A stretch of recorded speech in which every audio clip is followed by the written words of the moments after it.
Hi everyone, Dr. Gelart here at Sisson and Associates. I just want to go through a quick lesson. I actually have one of my patients here today who came into me. She's been doing really well up to this point. She's really far progressed into her strengthening program, but last night had a bout of swelling that came out of nowhere.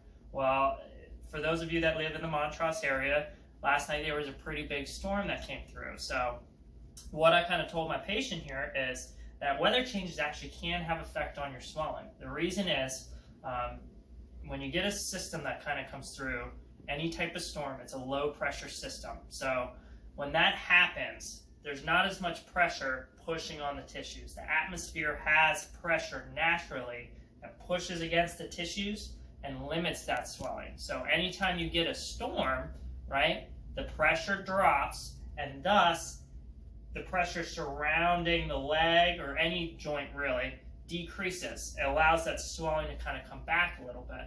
So one thing I tell my patients, if you know a storm's kind of coming in town or is within the area, one thing you can do as a prep, you take an Advil before you go to bed. But a lot of the symptoms that you'll feel are normal. For example, my patient here came in, was feeling a little bit of tightness, no real pain, just kind of discomfort. And so that's an indication of, like I said, the joint's swelling a little bit due to the pressure system. So one thing we're doing for the patient today, we're really just working on trying to get that swelling out. So we're using some of our tools here. We're moving towards the midline of the body, trying to get that swelling away.